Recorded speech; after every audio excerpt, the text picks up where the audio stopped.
Thank you. And if we could have a roll call?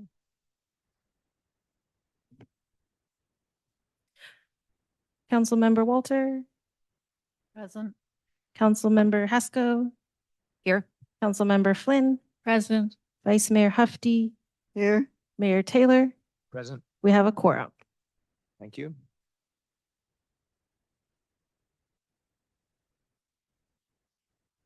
Okay, so with that, we don't have any SB 707 considerations. There's no report from the closed session. So I'd like to move directly into presentations and proclamations. So getting myself organized here since we're just coming out of another meeting.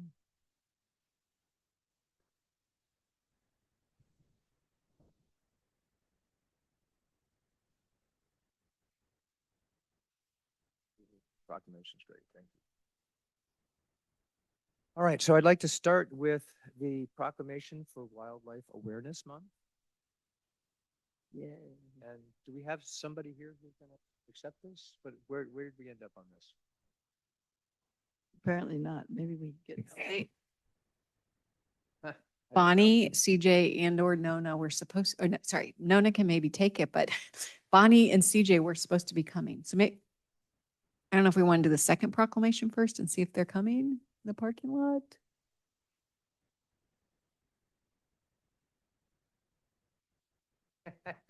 Nona, you're about to receive the wildlife proclamation yourself.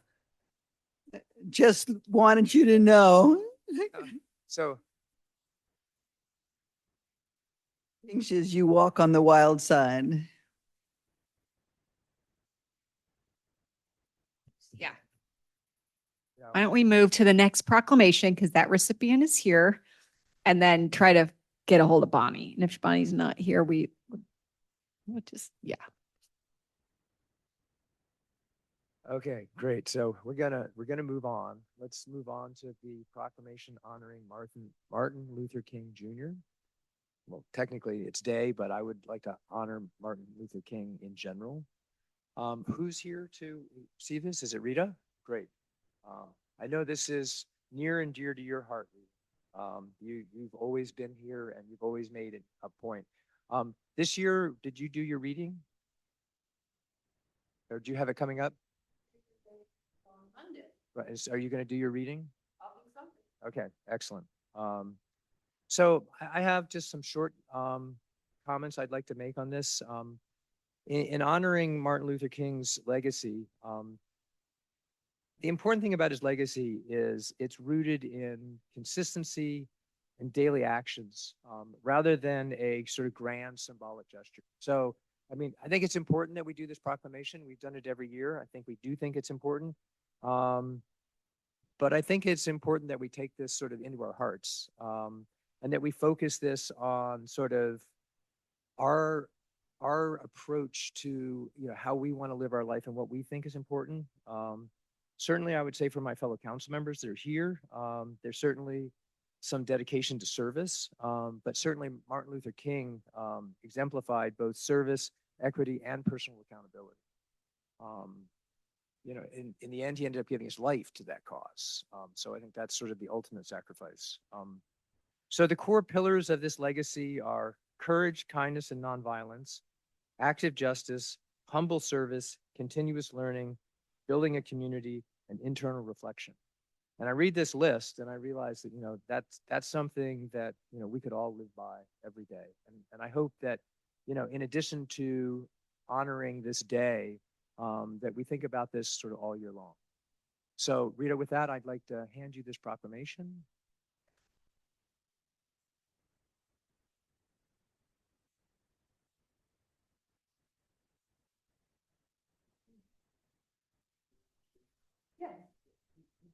Full sentences. I just want to thank everyone here for once again issuing a proclamation honoring the legacy of Dr. Martin Luther King Jr. on the anniversary of his birth. Tomorrow would have been his 97th birthday if his life had not been violently taken from him. Honoring his legacy requires more than remembrance. It calls us to action. We can all do better. Let us do better. I did send a sheet to Darcy about something that I'll send out on Monday if the town doesn't send it out. But it's just ideas to live every day honoring that legacy, not just on Monday when you have a day off, but trying to do the right thing, try to be helpful, try to be reflective, and help others. Thank you for this. Thank you, Once- Rita. Thank you very much. Okay, so with that, I want to move back to the first proclamation. Is there anybody here? Is there somebody here that's going to accept the Wildlife Awareness Proclamation? Well, I don't know. Funny. Yeah. Um, do we know what that means? I'm sorry. Wayside? Okay.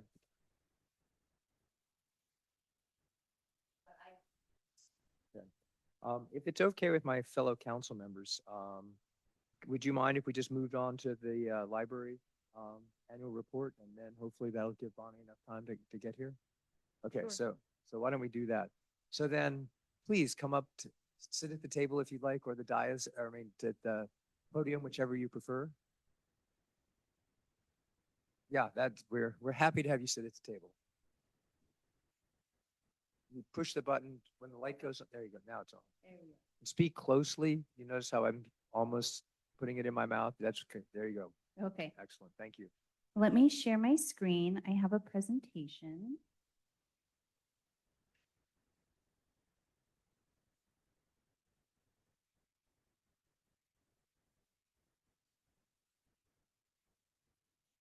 I'm showing my notes, but I don't want it to show my notes. Try it again. That's weird. Let's do it a different way. There we go. Okay. So good evening, Mayor, Town Council members, and town staff. My name is Carmen Latona Adams, and I'm the library manager for Portola Valley Library. And I'm pleased to share the annual report for 2024-2025 tonight. So first established as a county-free library in 1912, the Library Joint Powers Authority was formed in 1999. Our service area is 351 square miles, made up of 11 member cities and unincorporated areas of the county. Each of our 13 libraries is part of a larger system offering countless opportunities for connection and exploration. We curate our offerings to meet the needs and interests of our community to help them thrive. This year, we rolled out our new 5-year strategic plan. Our new plan grounds us in our shared goals to listen, connect, discover, and engage. As we put our new vision, mission, and goals into action, we know our continued success depends on the insights and contributions of the voices of the communities that we serve.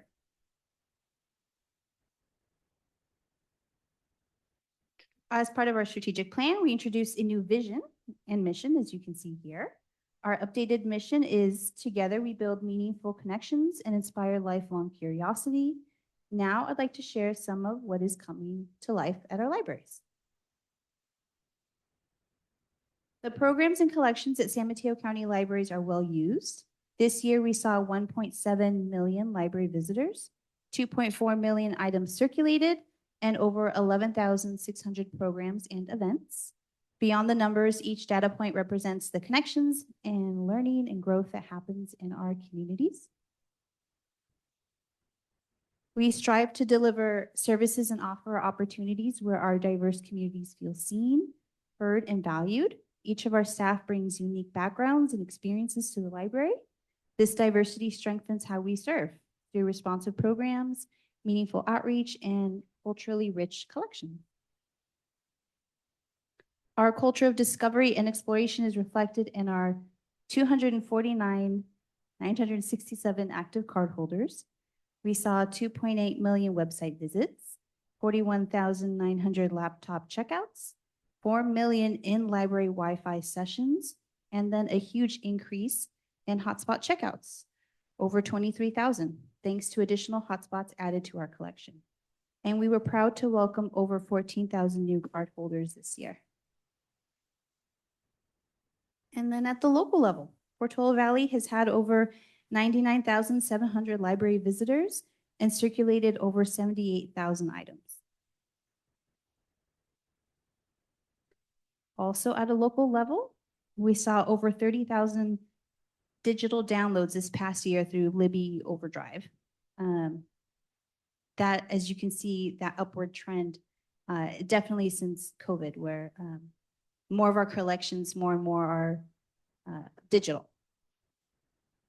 Our program in attendance at our Portola Valley Library also reached over 10,000, about 10,700. And in addition to our popular on-site programs, we make it a point to get out to the community. You've likely seen us in the summer at the Thursday Farmers Market. We also visit the Sequoias and visit our local schools after school. We create moments for every stage and phase of life to foster growth and curiosity. I'm excited to share some of our greatest accomplishments this past year. And this is a video. I'm not sure if the audio is going to share it, but it's okay. It's just like musical audio. Oh, is it not going to show? I think it might be too slow. But I did share the links if you guys want to watch it later. It features our 55 plus programs. So this particular program was a field trip to Filoli. And we also did it for Portola Valley Library as well. We love to connect our older adults with opportunities to stay active, learn new skills, and build new friendships. We create welcoming spaces and provide meaningful experiences to help older adults find connection, a routine, and a sense of belonging. We're also helping families spark a love of reading from day one. Through Dolly Parton's Imagination Library, children ages 0 to 5 receive free books in the mail. Since launch, thousands of San Mateo County kids have enrolled in this program. We're thankful for our partners at the Dollywood Foundation, the Foundation of San Mateo County Libraries, and our friends groups to make this possible. This is another video I'll skip because I don't think it'll buffer very well. But we also like to go out into the community, and this particular video is Library Night with Giants. We went with many other library systems. It was a lot of fun. At the San Mateo County Fair, we go as well. We create vibrant reading gardens where visitors of all ages will enjoy books and activities. And wherever we go, we remind people that the library is within reach. Our staff are at the heart of everything we do. This year, our library champions leaned into growth and new ideas, turning creativity into even better services for our communities. We celebrate our team from longtime staff who know our communities deeply to new team members who bring fresh perspectives. And we're thankful for the support of volunteers and friends groups who continuously help us reach even more people across the county. This is another video I'll skip as well. But it is the grand reopening for the Belmont Library. They recently had a refresh of their spaces. So our libraries are, of course, community destinations. We provide welcoming spaces to gather, learn, and connect. Through continued upgrades and new spaces, we're always working to make them even more comfortable, innovative, and inspiring for everyone in collaboration with you and the town. And our Portola Valley Library celebrated its own wins and progresses last year. I want to highlight the older adult programs that we are featuring at the library, which improve access to services, empowering more learners, and allows for opportunities for neighbors to meet each other. In May, we took a trip to Filoli for a docent-led tour. Many of our field trippers were also members of a newly formed Friday Mahjong group that still plays at the library, and now we have a Wednesday group. It's thriving and lively. In addition to Mahjong, we also have a Friday Tai Chi program that has grown exponentially for adults as well.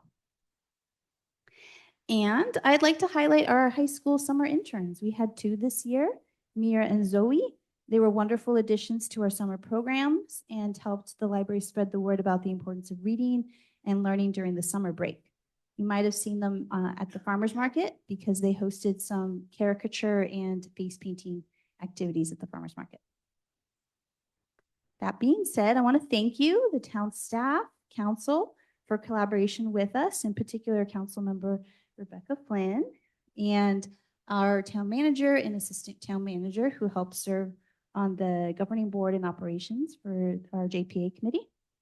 And of course, the Friends of the Portola Valley Library for the ongoing support and advocacy and celebration of library offerings, and the library staff for their commitment and passion. And I'm happy to answer questions. Thank you. Are there any questions from the council? Question. Quick question, go I ahead. have one quick question. Do you guys have a tool lending? Library. Yeah. Berkeley Public Library has a very extensive, I think they were the first to do a tool lending library. We have many things in our library of things, but tools we don't. Through the sustainability committee, we did introduce the induction cooktop and also the power bank, which are very, very successful, very popular items still that are checked out all the time. But a tool lending library, we do not. Great. Okay. Yep. Thank you. Other questions? No. Great, thank you very much. It's a joy to have you guys in the town.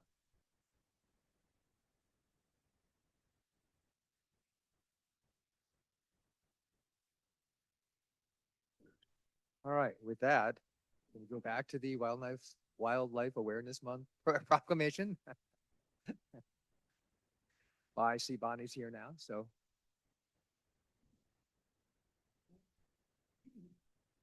So Mary, would you like to say a few words? No, well, I was just going to mention Emily is here too, and she's been hopefully getting engaged in the development of the Wildlife Awareness Month. Okay, well, who am I going to hand this proclamation? Bonnie. To Bonnie. Donnie, I know who, I'm asking who I'm going to give this to, so great.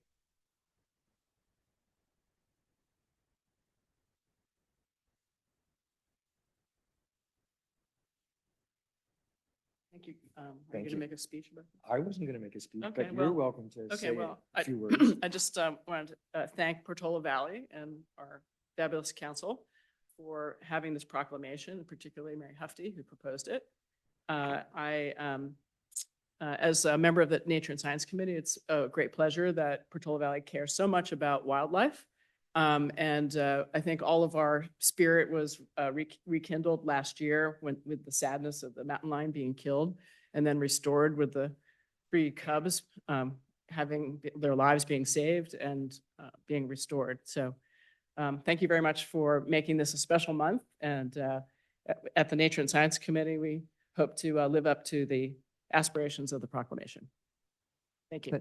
Thank you. And we're looking forward to your activities for the month. Don't miss, it's Portola Valley Wildlife Day on January 25th. Be there. Perfect. Thank you.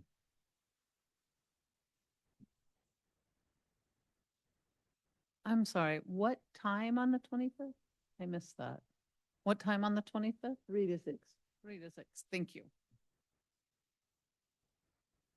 Anything else from the council before we move on? Okay. All right, town manager report. Oh, I guess they I guess didn't come from my report. They're all leaving. Darcy Smith, town manager. So first of all, the kind words from Rita are ringing true in my ears because we had a lot of storms towards the end of December. So huge thank you for those that activated and contributed to the community response and went above and beyond to look out for the community. Woodside Fire responded. They were working nonstop for many days. And our local CERT team and even our mayor came out on December 24th to assemble a lot of sandbags and help with our local flooding. We had a number of power outages and downed trees that affected a lot of residents. So I appreciate everyone's patience. But I want to highlight that we had a real need here with the Windmill School, which flooded significantly. Every building there was in inches of water.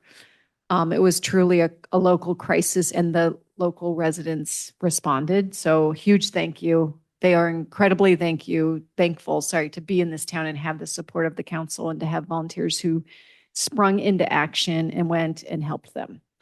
But this is just a reminder to please clean and continuously monitor those pesky little storm drains that you don't really think much of and not even know where they are in your property. But what we saw that night was that they became clogged in a matter of minutes to an hour and then caused lots of damage. So this is just a reminder to please keep an eye on your storm drains, but also keep an eye on your utilities. And if it, we are trying to revive the cable and utility committee, which Chris Booge is the chair and he just left. He has been helping.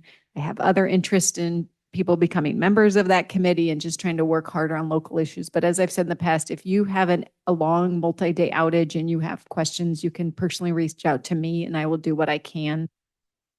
That the other exciting news is that we have the request for proposals for the design of the Ford Field bathroom and concession stands available. That's a project we're trying to get better understanding of the cost of to come back to council. And this is a great project if you know any local landscape architects or architects, because it's kind of a small project. We haven't seen a lot of interest and the proposals are due January 26th.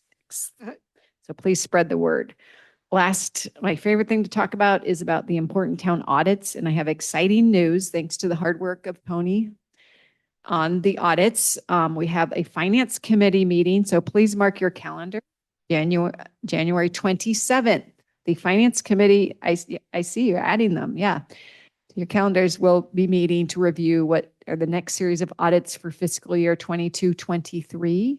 They will also be reviewing the mid-year budget amendments, which are looking forward to council in February. And the remaining audits are on schedule. So we'll have the next series this summer, but please come to that meeting. And that's all I have. Thank you. Yeah, I'm pleased to hear that we're continuing to make progress on our audits. That's an important thing for the members of the community. So thank you. Okay, so now I'd like to move on to oral communications. Are there any oral communications for things not on tonight's agenda where somebody would like to speak in front of the council? Don't see any hands raised in the schoolhouse. Are there any online? Yeah. Okay, Christy? so Christy Corley. Yes, thank you for calling on me. I am concerned I want to thank Mary for the wildlife resolution. And I would like to ask this council to put as a priority to get up signage for slowing down traffic on two of our main roads, Portola Road and Alpine Road. We have a lot of people coming into our town very, very fast. And I believe that signs would help. They need to be reminded that wildlife is in this area. Rather than hitting it, we also could have not only a animal injured, but a lot of times humans can be injured by this as well. So I'm wondering why the signage is not up now. I know we want to get a child to draw something that's meaningful, but in the meantime, can we get a place marker for these signs that are so very needed? And then I also wanted to say for the special meeting earlier tonight, I'm wondering if that could have been a public meeting since it's public land and that we could have heard that negotiation and that I would have been interested in listening. Thank you. Thank you, Corley. Does anybody? Can I say something about the wildlife notification? The just quickly, the Bicycle Pedestrian and Traffic Committee is going to post wildlife awareness and speed control on both Alpine and Portola intermittently throughout this month as part of Wildlife Awareness Okay, great. Month. Good. Thank you, Mary. Is there anybody else? Oh, can I Okay, just so add so some- so wait, hang on. I guys. know, we're So not this supposed is to. but this is public comment. We're not normally going to respond. So I don't want to get into the habit of responding. So unless it's really very timely or very urgent, I'd say, can we hold off? So, Just adding on to Mary that yes, they did decide I was going to wait until the end. But they are working on the signs in Bicycle Pedestrian Traffic Safety Committee. They are working on signage. perfect. Thank you. Does anybody else have their hand raised online? Okay. All right. So with that, I'm going to close oral communication and move on to the consent agenda. So the consent agenda is a little bit odd in the sense that normally we just, approve everything on here as one go. So, and there's not really a staff report to go with it. So what I'd like to do is, first of all, ask if there's any public comment on the consent agenda. Then I'll ask council members if there are any items that they'd like to pull, and then we'll move from there. So does anybody want to speak to anything that's on the consent agenda? Please come up to one of the mics.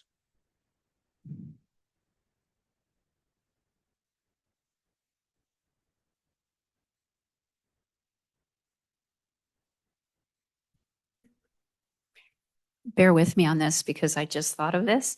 Okay. But when I was reviewing the warrant list, and there's some large numbers for some of the consultants, and I know like for Good City, and I'm wondering if it's possible to see what the town is actually paying Good City, which versus what is actually getting charged to the client. Because I know there's two pieces to that. So a very large number may not be all a hit to the town. I just thought that would be helpful to clarify and for transparency. Thank you. Great. Thank you, Karen. Anybody else in the schoolhouse? Rita, please. Yeah, asking for that other part of what are we getting money back for? We've been asking for that for years. And so anything that can be done, and yes, Tony, I'm looking at you, that would be really helpful. And I just have a question about E. It looks like it's an update, but it doesn't say why it's an update. If that can be clarified in some way, if that could be pulled to just be clarified, because it's just in the consent calendar, and I know there's a red line, but Right, but we've already reviewed this in the previous meeting, so that's why it's the second reading. okay, it's saying consider waiving further reading and adopting an ordinance. Right, I mean, so that's, I don't want to get too much into discussion here, but no, and I mean, I appreciate you. Is that You're asking that, so I'll talk about the process. So we have a first reading and we had that and the council went through it. The second reading typically is you waive, and technically waiving a reading means you don't read the entire ordinance, which is many, many pages long. So that's what the waiving part is. And then typically the second time it just comes through, and unless there are additional questions from the council, we just put it on the consent agenda. Well, if there's no changes from the last Previous time, one, that's fine. That's what I'm really asking. Got it. Thank you. Thank you. Okay, any other comments on the consent agenda? All right, are there anybody online? No, okay, great. So let me bring it back to the council. Are there any items that people would like to pull? 7F. Okay. I was going to pull 7F, but Am I able to ask just a clarifying question that I think would avoid pulling this, which is on E? There's no changes relative to the last. Is that correct? That's correct. And actually legally, if there were changes, it would actually trigger a new first reading and public hearing. So it does need to be the same as what the council approved at the first reading. Thank you. I'm fine with it then. No comment. any other items to pull?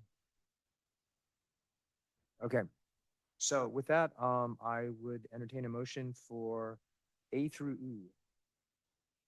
Motion to approve items A through E. Second, Okay, we have a motion and a second. Roll call.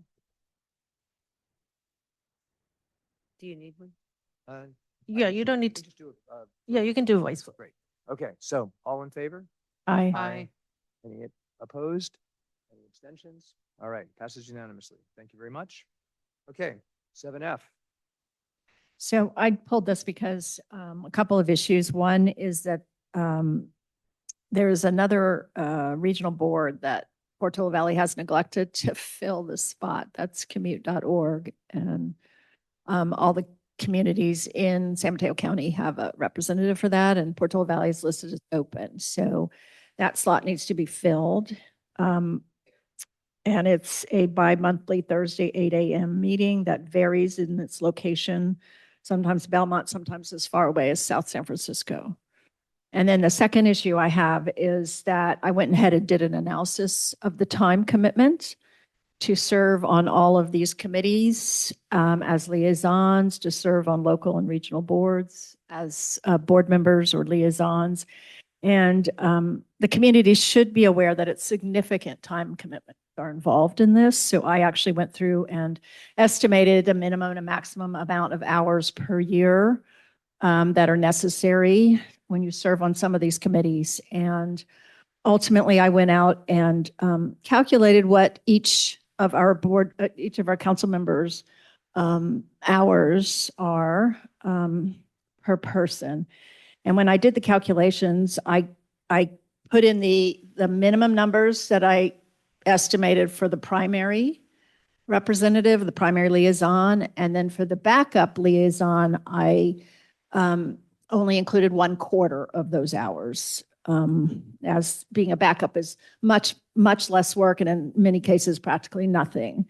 I mean, we can negotiate about that or discuss that as a concept, but these are the numbers that I came out with. Helen comes out to 90 hours for the year. Mary Hefty comes out to 73. Judith Haskell comes out to 53. I come out to 71, and Craig Taylor comes out to 71. This does not include the ASCC or the PC Commission roles. So given that Helen seems to have a really heavy schedule and Judith has a very low schedule, I'm just wondering if perhaps there could be some discussion about the airport roundtable position. And then commute.org still needs to be filled with a primary and a secondary and a backup person. Okay, thank you. I did receive your spreadsheet at 4:30 this afternoon, which is a little late for today's meeting. I want to deal with the first one first, which is commuter.org. I think we do need to assign somebody to it. Given Helen's constraints, and this is an 8 a.m., I was going to suggest that we have Judith do commute.org. That would basically raise her numbers and sort of reduce Helen's. What we've done in the past is I'm okay with council members if they can find trades among themselves. But this is basically the mayor's discretion to put this list together. What I don't want to do is have a sort of back and forth huge exchange here at the dais. So, you know, if you guys among you can work out other trades, I'm definitely okay with that. I did my best to accommodate people's schedules. I put this out for a review. And so at this point, I think we need somebody for commute.org. And then like I said, I'd like to see if there's other people want to trade stuff around. I leave that to the individual council members. Considering that I do transportation professionally, I would very much like to do commute.org, but that I can't do everything. So if someone else wants to pick up the SFO roundtable, I would love to do commute.org. So. First, for the record, I don't think this is the right way to proceed.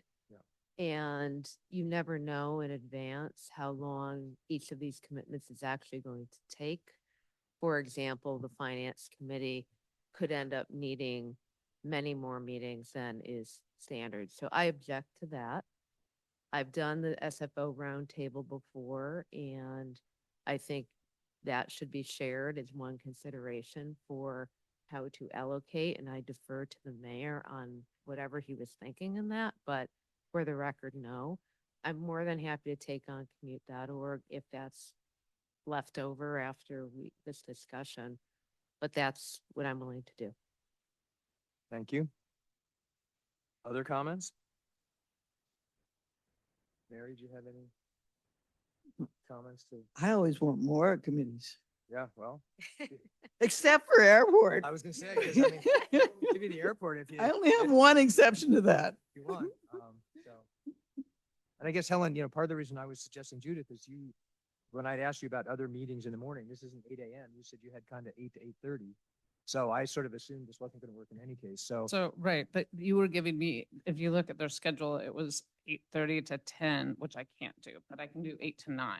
So Okay. commute.org does work part of my schedule. well, I mean, I don't mind giving you commute.org, but unless you have a taker for Airport Roundtable, I think I've given that to you. So, I mean, Rebecca's done it.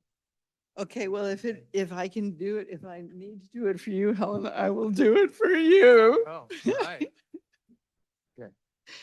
Am I sure? How about 1 and 4? No, I'll do it. I'll do it. I'll do bring it. you a I'll big do it. bottle of wine. Thanks. Thank you. All right. Okay, so then, thank you, Mary. So then the change we'll make is, we'll put Mary on the Airport Roundtable. Oh, that We'll sounds like put fun. Helen on commute.org. Judith, can I have you be the backup for commute.org? Yep. Okay, great. And then, is there anything you want to negotiate now that you took this on, or can we just take these changes and accept them as? It's not the end of the world. Okay, so are you good then? Again, I don't have a problem with council members if you want to work. It's just at some point we have to publish this. I mean, we do have to have our agreed upon representatives show up. It can't just be random. So, I mean, we do need to sort of lock this down. Who's going to be the backup for airport? Our favorite. Oh, thank you. She knows how good I am using my backups. Okay. All right, are we good? Yeah. All right, so we can, Veronica, if you could make those 2 changes, or 3, technically 3 changes to the list, I'd appreciate that. Yeah. Okay, I would entertain a motion to approve 7F as amended. Motion to approve 7F is amended. Seconded. Motion and a second, all in favor? Aye. Aye. Any opposed?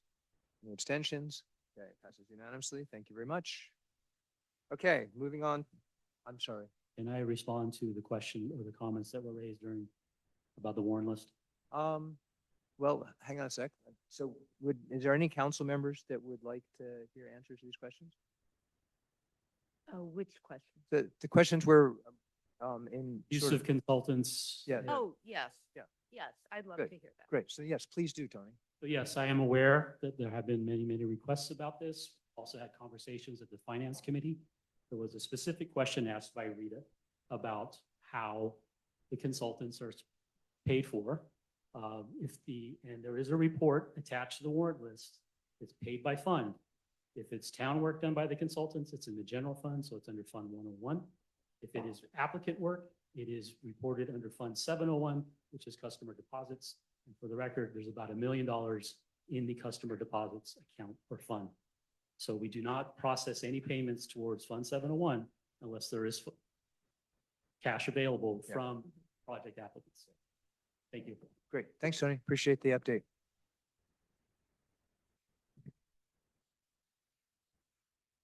Okay, so with that, let's move on to the regular agenda. So who's on tap? Darcy? Who's going to do?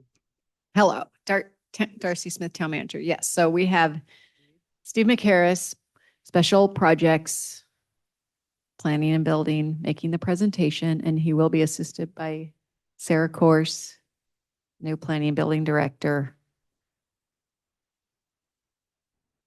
Give us a second to get it up. Sarah, feel free to sit up there with Steve if you'd like. I mean, we're happy to see both of you. We're happy you're both here.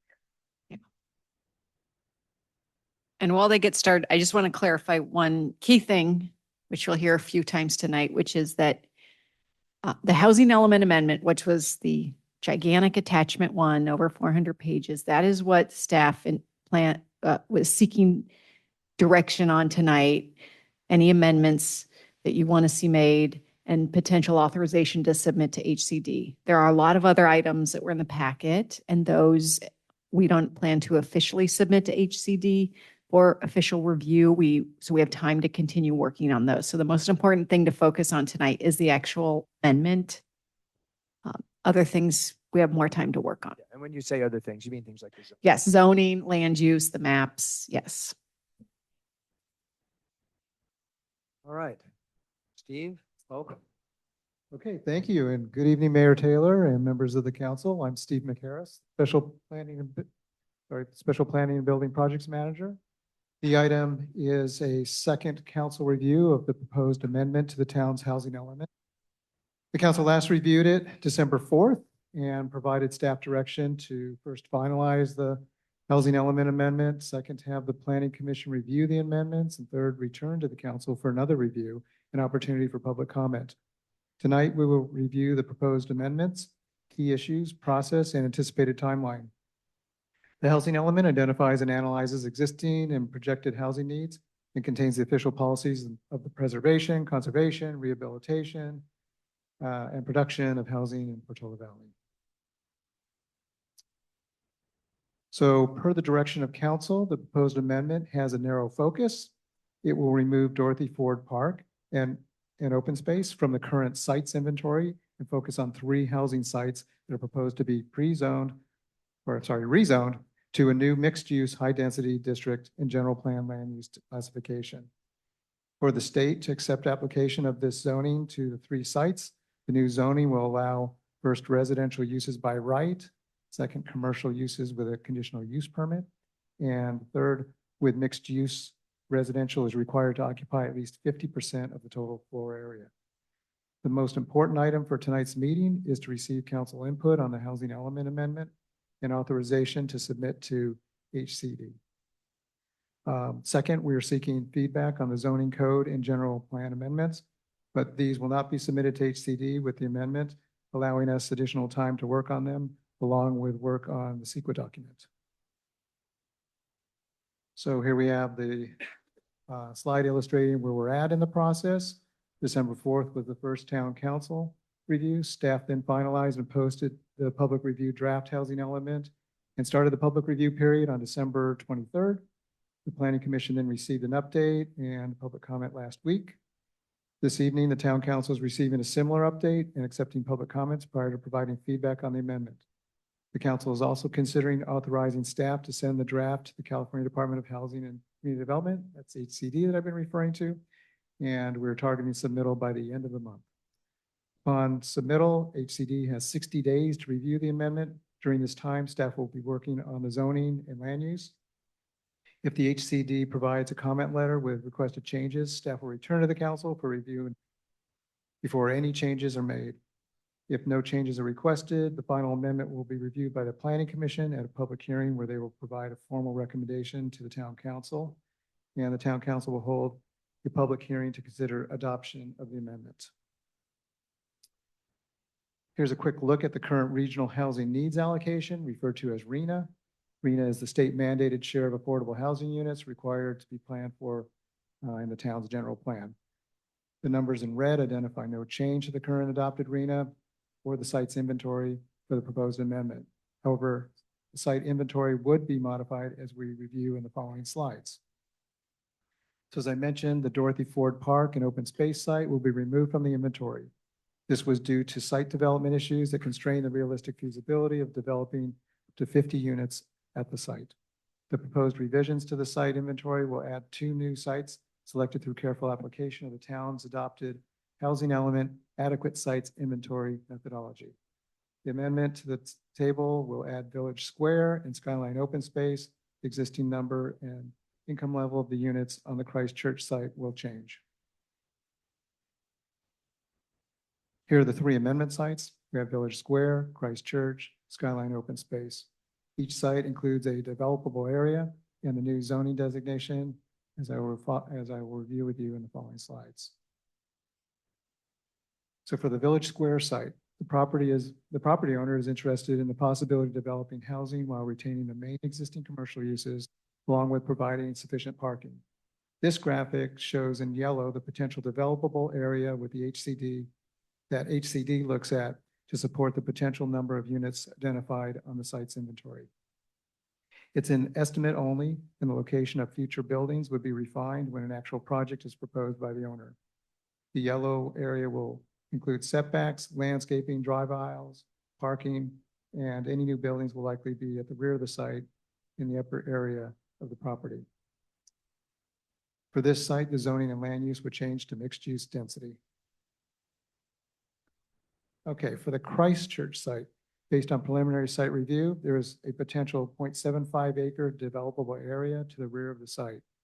It's anticipated that all the church buildings here would remain. Again, the site would be designated mixed-use high density. The Skyline parcel has been identified by the town as having the potential to accommodate up to 16 housing units on 0.8 acre or 0.8, we'll say developable acres of the site. The developable acres are shown in yellow, and staff continues to examine this in more detail. The site would also change the mixed-use high density. These are the key comments received at last week's Planning Commission meeting, mainly related to CEQA, setbacks, and developable area. None of these are related to the housing element amendment itself. As you know, the CEQA analysis is underway and would be presented to the Commission and Council consideration concurrent with the final document. We're seeking council direction on the zoning and land use topics, but we have additional time to work on these as they're not being submitted to HCD for formal review at this time. Okay, so next steps. Tonight, the council is again receiving information, taking public comment, and providing direction to staff on changes you want us to make to the draft housing element amendment, which we hope to submit to HCD this month. If you authorize submittal, staff will submit to HCD for their 60-day review. During the HCD review period, staff will continue on the draft zoning code, zoning map, and general plan amendments. These documents will not be submitted for formal review to HCD review at this time, and we will return to council after we receive formal feedback from HCD. And that completes our presentation.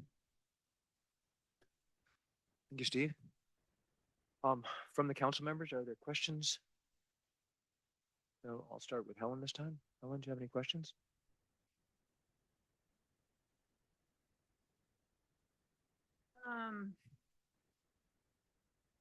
Are we, in terms of the 7,500 square feet, on the table on, what page am I on? Page 50.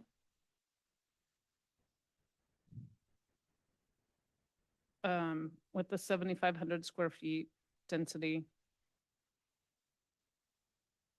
I'm sorry, not residential density combining districts.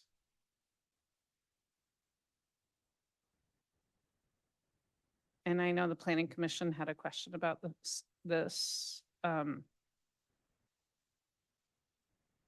I could not tell if it was a cumulative square feet, a single family, like it was unclear to me. What page? No, on page, I'm seeing it on page 50 of page 50. Well, of the housing council, element. I think I understand your question. And I do see you're citing page 50 under residential density combining districts with the 7,500 square feet. I believe that question, though, which we clearly recall from the Planning Commission, or comment at least, was the 7,500 square feet, would that be including existing buildings on the site, possibly referring to the Village Square site? And the answer would be yes. So that's total square So that, footage. as I recall the question and as answered. Okay. I think that this, just as a general comment, I know we're not, this table is very unclear, so maybe that just needs to be cleaned up. Let me.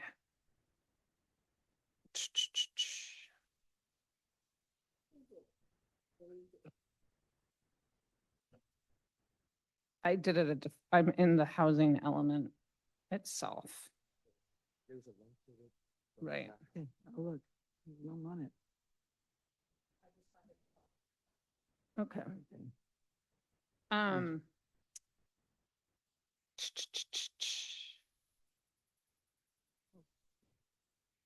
I had a question on, in terms of labor, the California Labor Code.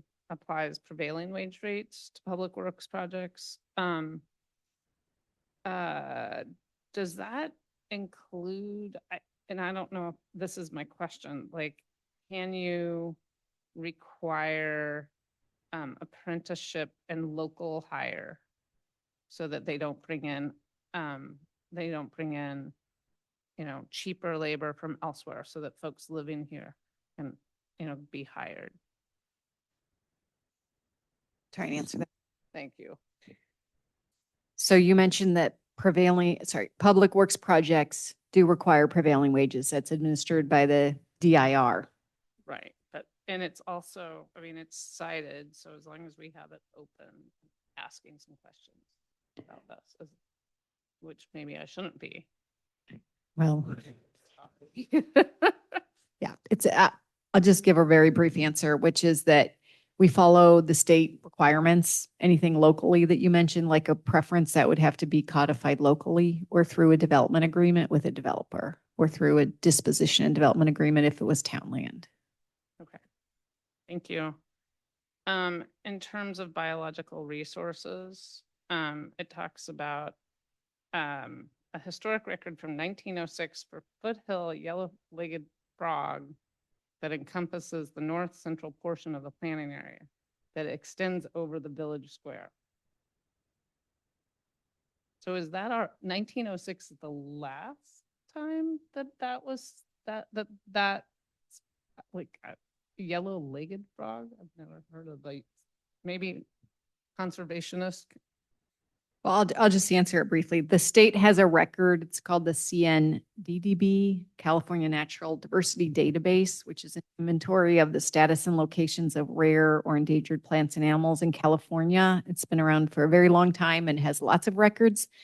If there were development proposed on a site, we would search that database as part of the CEQA review, if a CEQA review is completed. Okay, thank you. Okay, there is figure 4.6, site inventory with parcels with single evacuation routes. The parcels, has anyone ground truthed the parcels up between Willowbrook and Corte Madera, because those parcels do have two ingress and egress? So those graphics are not being revised with this amendment. So no, we did not touch any portions of the existing certified adopted housing element that are not being altered for this narrow scope that was authorized by the council, for which the work has been completed. Okay. Okay. In terms of the adequate sites on page am I on page 129 at the top. Residential uses are permitted with a minimum of 20 units per acre and a maximum of 25 units per acre, which is what we have said. But because there is more space, could they potentially spread those units out further so that it wasn't as dense? And this is up at Skyline, the Skyline open space site. Yeah. I think your question is, could they? Potentially spread, obviously, we are looking specifically at the smaller, the 0.8 acres, but if a developer came in and wanted to spread the density out for past that 0.8 acres potentially.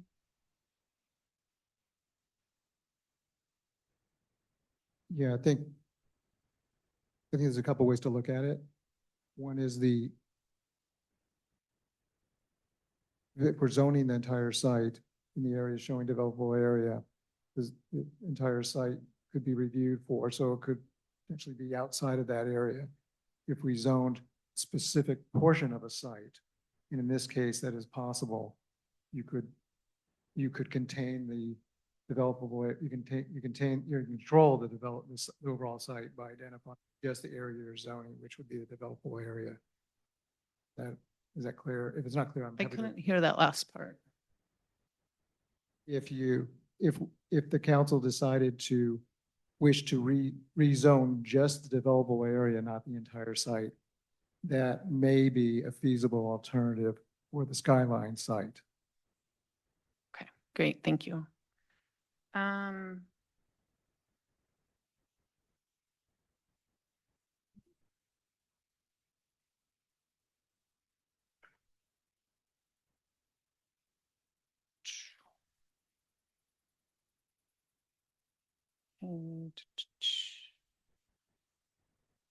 I did want to, okay, that's a comment. Okay, can I just ask, I know we were constrained by timelines to get this done. But I was concerned, there were some public comments about why the public comment was open December 23rd through January 7th, like over the holidays. Is that because of the timing that we needed to get this done? We could have started the public comment later, but we were ready, so we just added the additional time. Great, thank you.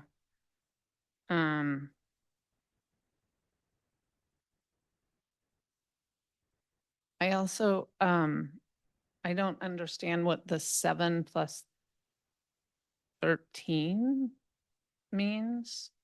Adding a statement about a draft joint work plan, 7 plus 13 with the Woodside Fire Protection District. It's on page A13 in the red. I don't have it in front of me, but I can share with you that the council did approve a work plan that was termed 7 plus 13 for reasons, they predate me, but I believe it had to do with the fact that Woodside Fire Protection District had 7 proposed mitigation measures and 13 other types of protective measures. And so for short, the list was named 7 plus 13. But it is available on the town's website and was approved by council. Okay, great, thank you. Was not familiar with that terminology.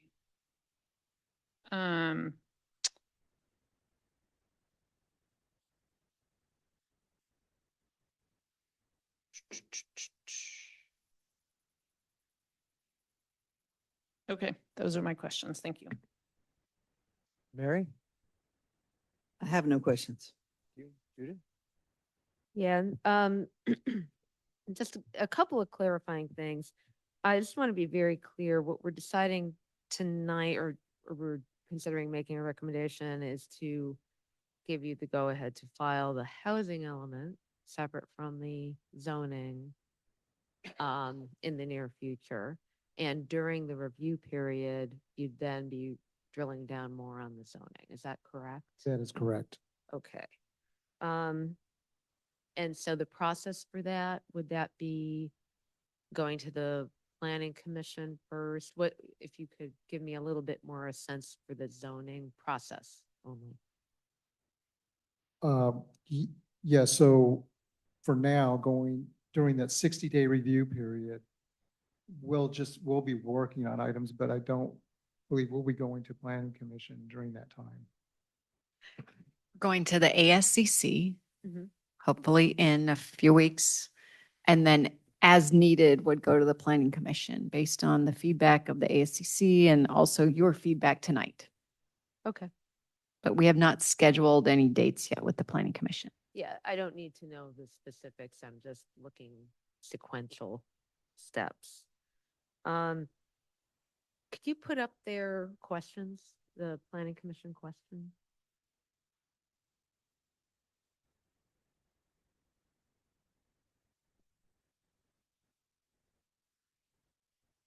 And oh,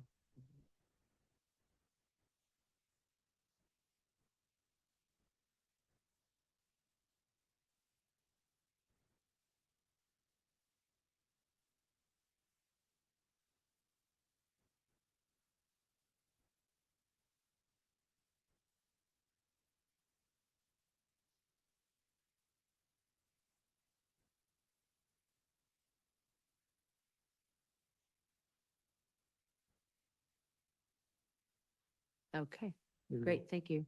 Um, so clarify setbacks. The difference between the developable area and entire parcel for rezoning, again, this is not the housing element, but to give me a preview of what that analysis or question was, I'd appreciate kind of a plain English version. Sure. So I think that it was kind of related to the question of Commissioner Walter, or I'm sorry, of Councilman Walter, is there's two ways to go about it. One is to rezone the entire site. Mhm. And that was for, this is for the two sites. The issue was for the two sites, which was Village Square and the Skyline Mhm. site. Or the developable area we were showing in the yellow on those slides, rezoning that portion. Now with Skyline site, it appears from our preliminary analysis, it's far more feasible to do that based on some precedents done in the state and HCD's acceptance of that, Mhm. approach. On the Village Square site, probably not so much so. Okay, But we're tonight still, isn't the night for that, but I would like to understand that difference more. And the reason I'm asking is because of the concerns expressed by the business owners on the at business. Village Square. Because, you know, the one thread of this discussion has been that there was not an intent for their business to be disrupted. And so one way of getting there, among others, could be this difference, right? And I don't need to get into the details tonight because no one's prepared, but just to give you guidance for what I'd be looking for in the future. And I know I'm skipping to a comment, but it's so closely tied to the question on that. I just wanted to ask it now. And the last one I have is a technicality, but you have the high density designation. But let's be clear, high is maximum of 25 as opposed to not low, but 23. Is that really the difference between the zoning density in the two different areas in town? I think, are we, Well, there's a different, we're not to, the density that you're considering for these three sites is special for these three sites, but it's the first time it's going to be adopted in town if we proceed. correct. And that is called high density, but it's limited, if I understand, by 25 per unit or acre, right? Correct. 25 units per acre. Yeah. But the other areas that have already been rezoned that we're not talking about tonight that have high density zoning, it's up to 23 units per acre. That's correct, as a separate zone. So this, the 25 would be a new zone for these three sites only. Yeah. Because in a way, the high density makes it sound so much more than the other density. But I just wanted to clarify that there wasn't something implicit in the term high density under law or anything. It's what we define it as in our proposal, right? That's correct. Okay, thank you. That's all.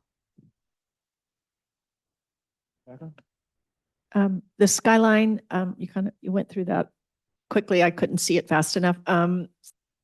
That has a 200-foot setback. Is that correct? What you've shown was a Yes, that's 200-foot correct. setback.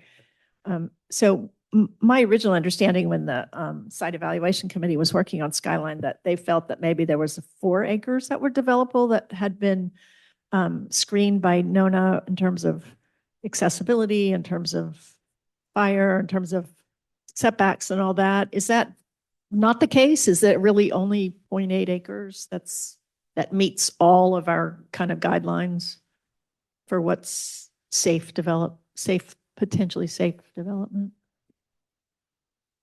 How about I answer that? Okay.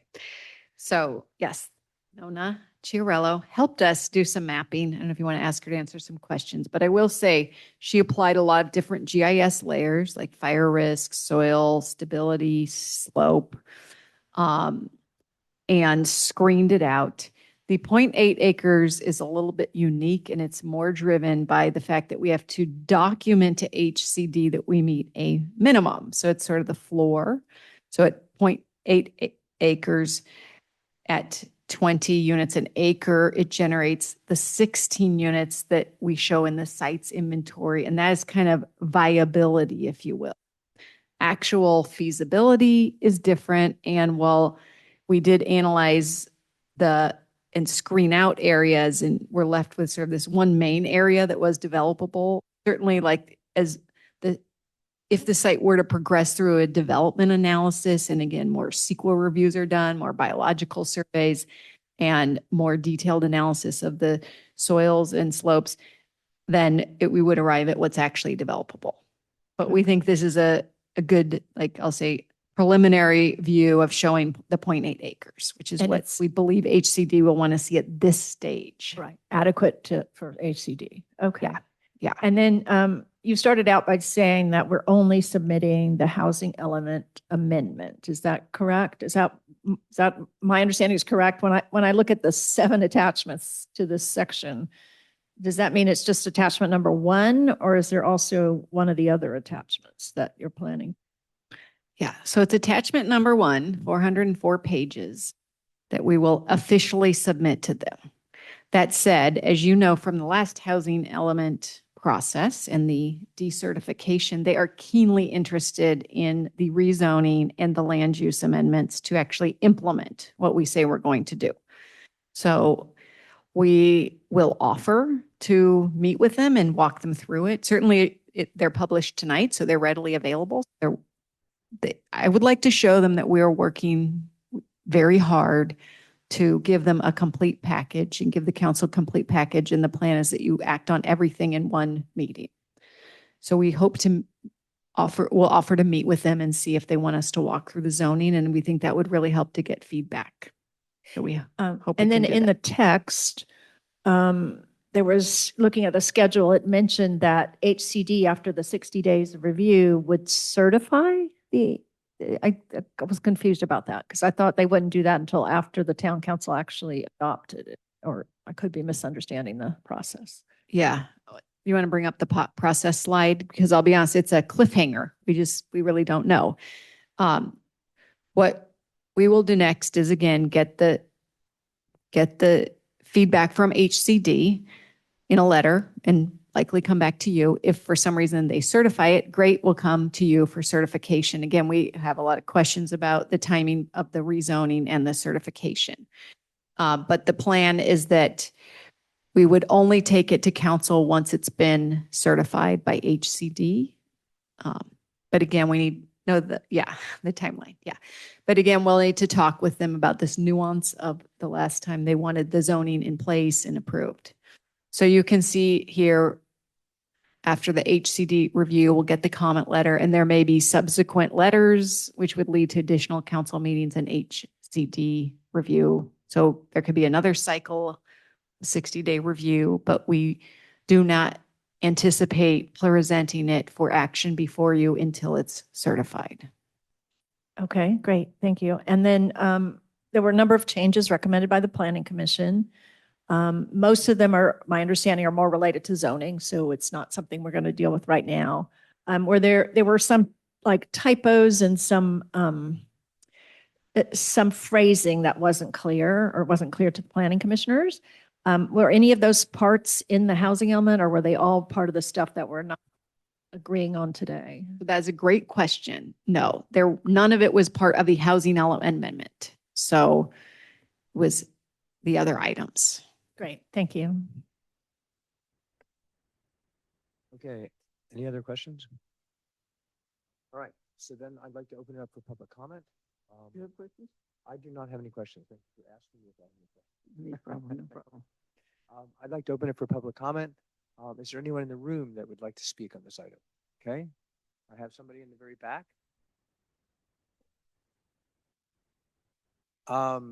I mean, you're certainly welcome to ask a question, but we typically won't answer questions. That's the process. Ask the question. So you can ask your question sort of in the form of a comment of hope the council will think about X.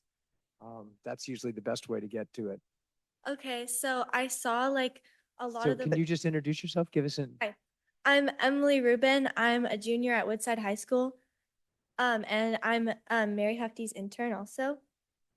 So I had a question about the plots, and I know that we said that for the skyline, it was 0.8 acres, and I was wondering if all of that land will only be used for the housing, because I know that in high density housing, there's also requirements for parking.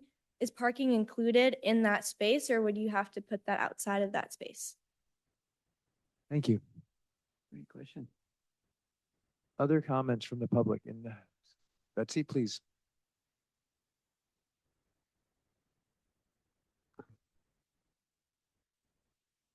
Big subject, short amount of time. Council members and hardworking staff and fellow neighbors.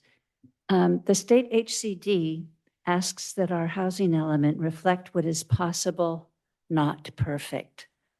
As a community, we have spent the last 2 years looking more deeply at the numerous challenges our fault line prone community faces when we go looking for building sites. In brief, why not Ford open space? 3 reasons, as I think of them, the 3 big ones. We needed to untangle the difference between developable area and the far smaller net buildable area that contributed to community confusion. Then making use of county LiDAR maps of our common boundaries with the county to the south of us, Santa Clara, and ours, that being the middle of the very sinewy Los Trancos Creek. Nona developed maps at levels of detail the town required to advance mutual understanding of what was actually there. The site was significantly constrained at levels that belie the eye, largely having to do with that tree-lined meandering creek. And thirdly, in locating 50 very low-income units on a single site, we put all of our eggs in one proverbial basket, which itself was a risk and would also require underwriting on a scale unthinkable in this environment. On closer inspection, Ford was not realistic. In 2024, a far-sighted move on the part of the town council was allowing for and later appointing the ad hoc alternative sites committee. Their final list of candidates included 3 workable sites, and as we later learned, 3 interested owners. 2 of those are in the heart of Portola Valley, and the other one would serve the Skyline community, be they Mid-Penn Rangers, cooks, servers, and ag workers serving the numerous restaurants, vineyards, and wineries on the hill. Those 3 sites represent a lot more diversity. I applaud the flexibility and speed of town staff, the council, committees, and volunteers who gave generously of their time. This plan is not perfect, though. Yet it was a major improvement on a very flawed one that the town can bring forward with reasonable confidence and even some enthusiasm. If approved, Portola Valley's revised housing element brings our effort well into the realm of the possible. Thank you all for your hard work. Thank you, Betsy. Is there anybody else in the room that'd like to comment? Nona, please.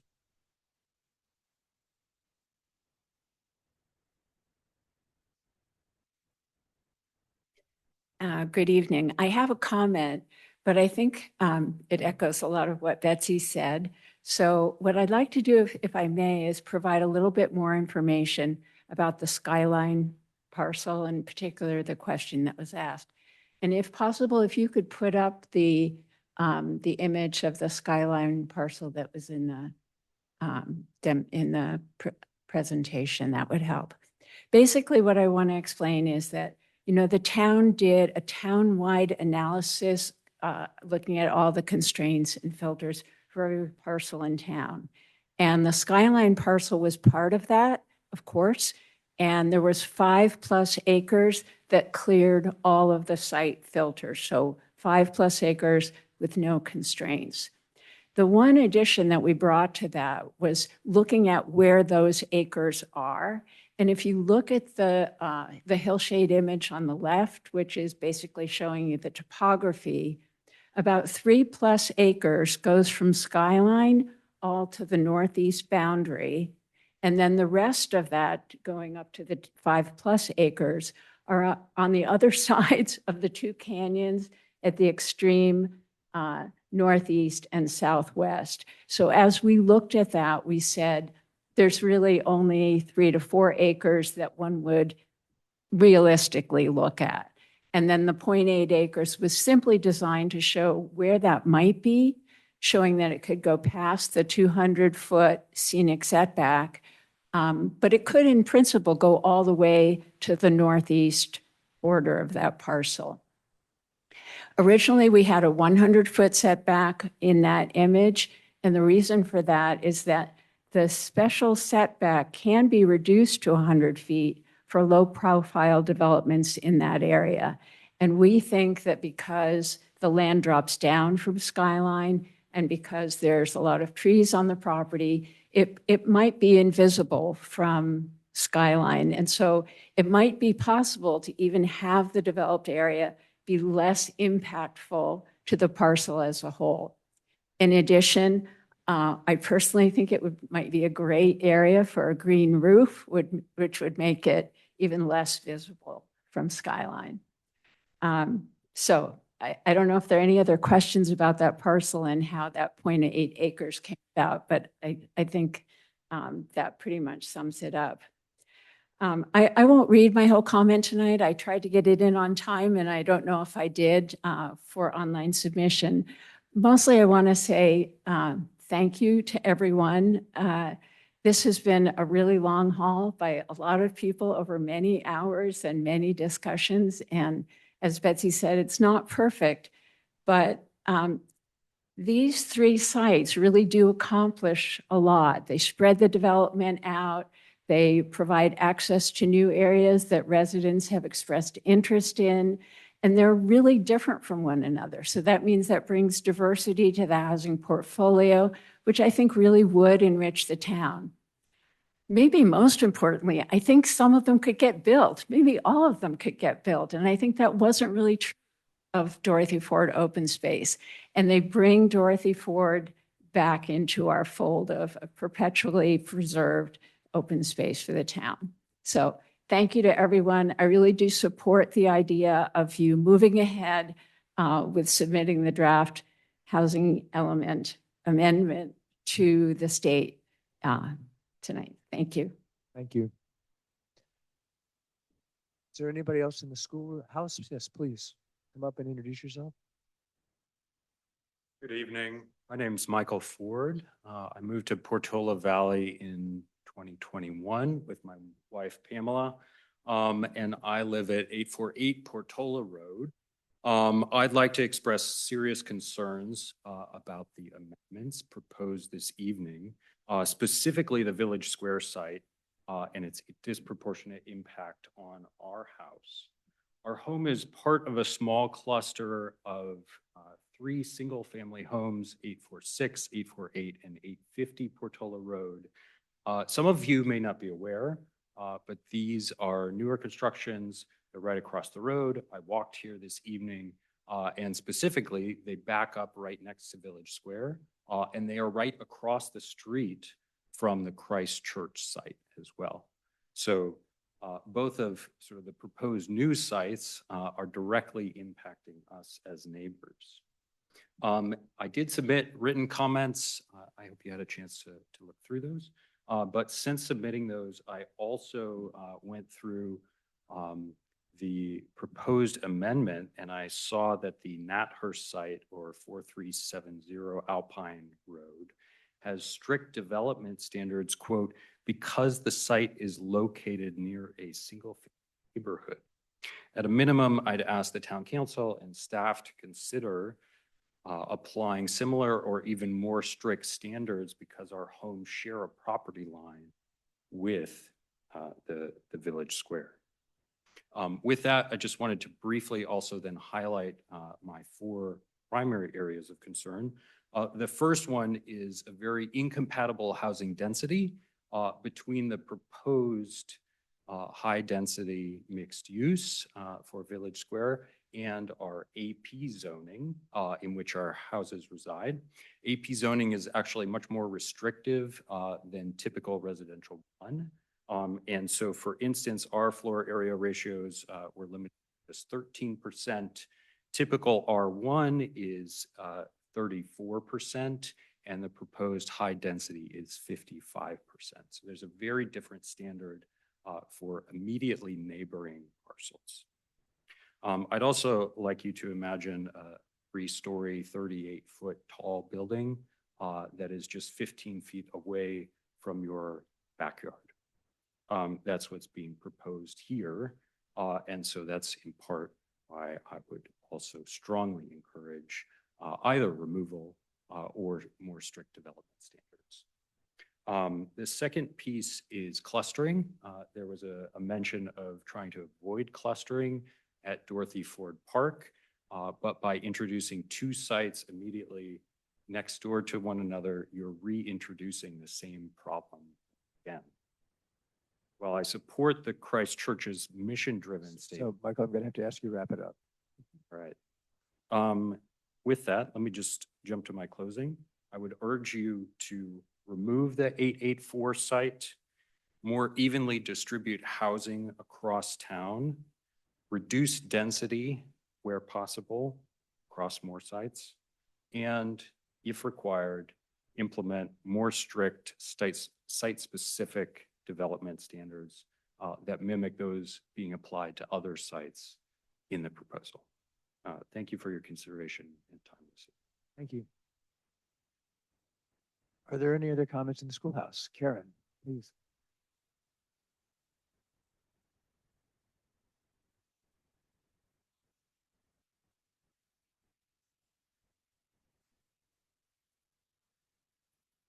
Okay, thank you. And as we've talked about, there are no actual building plans yet.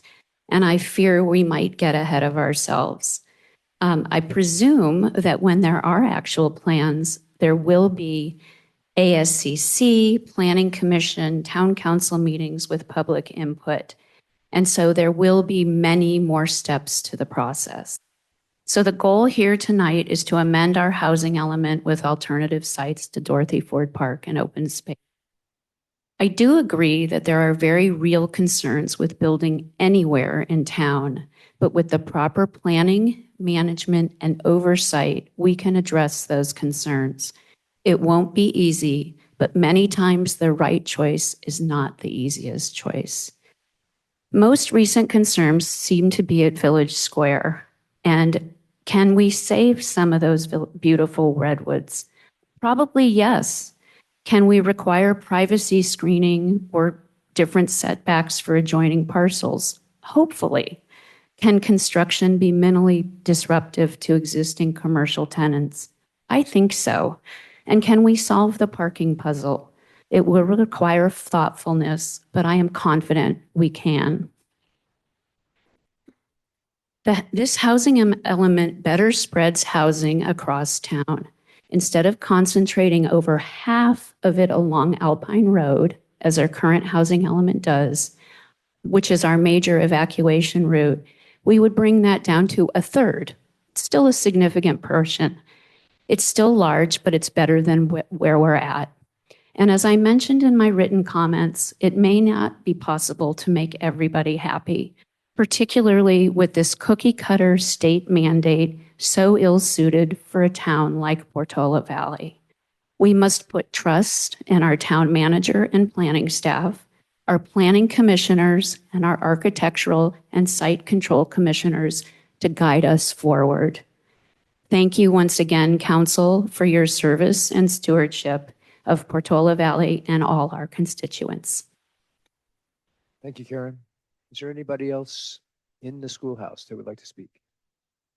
All right, with that, I will go online. So I see phone number 3056. You're muted.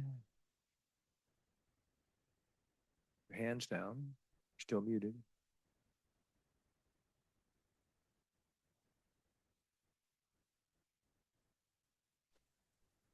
There you go. Am I on? You're on. Go Hi, ahead, you Dana. guys, it's Dana. I wanted to just clarify, when I spoke at the planning commission meeting the other night, it never even occurred to me at the Village Square that the redwoods might come down. Anyway, I just sort of listening to the meeting and I got fairly alarmed, and I wanted to just make sure that that would hurt the ethos of the town. Anyway, so I kind of charged in, and I want you guys to understand that I support all of the projects. So I wouldn't chain myself to the redwoods like I would have changed myself to the Ford Field Oaks. All right. Good night. Thank you. Good night. All right. Is there anybody else online? All right. So I don't see any hands raised online. I don't see any hands in the schoolhouse. So I'll bring it back to the council. Oh, let me start with Rebecca. You're doing the back and forth. Okay.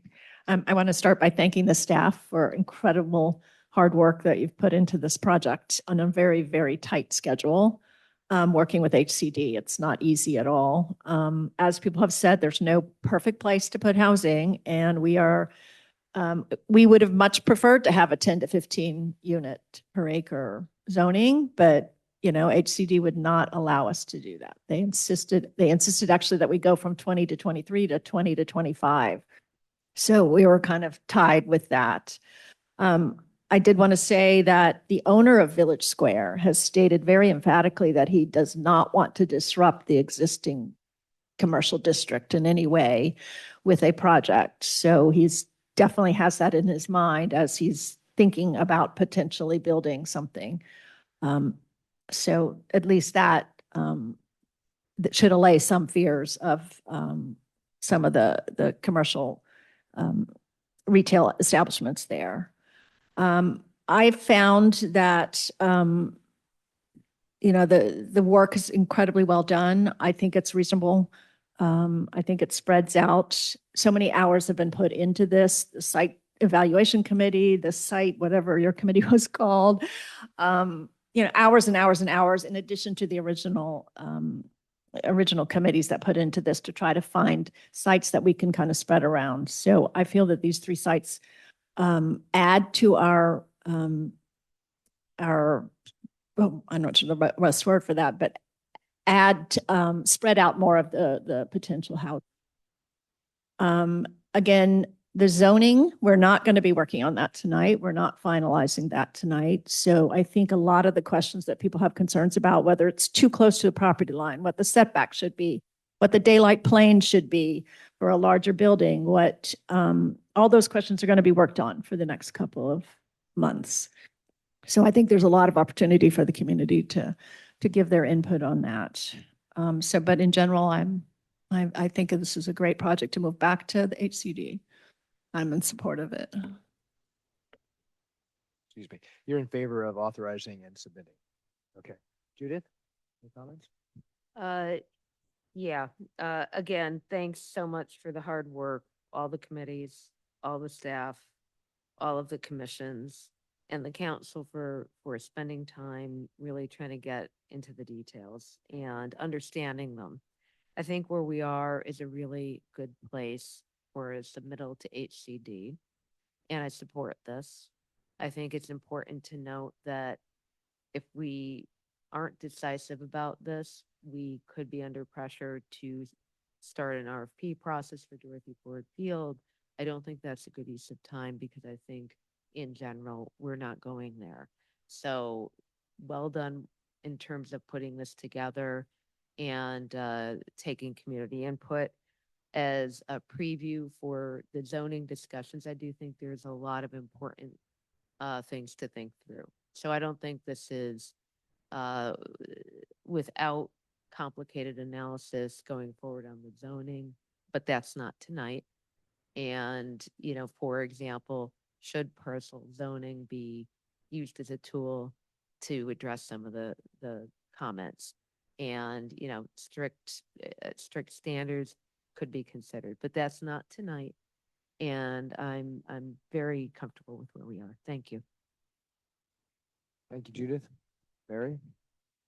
Oh, I would just like to thank everybody, but also um, um, luck. I think we were really lucky in our search for sites.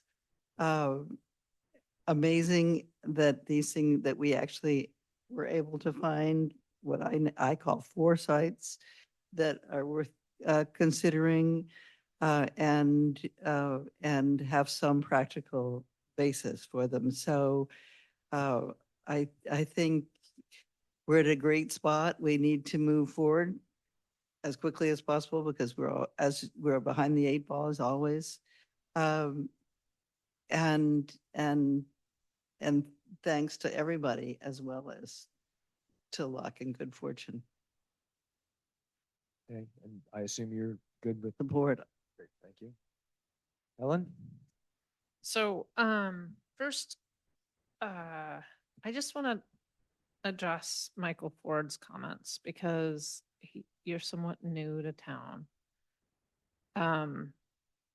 So there's a lot of history with these sites. And I initially voted against Dorothy Ford Field, open space, and then the town and other people in town had voted for it, and that was our initial place that we started.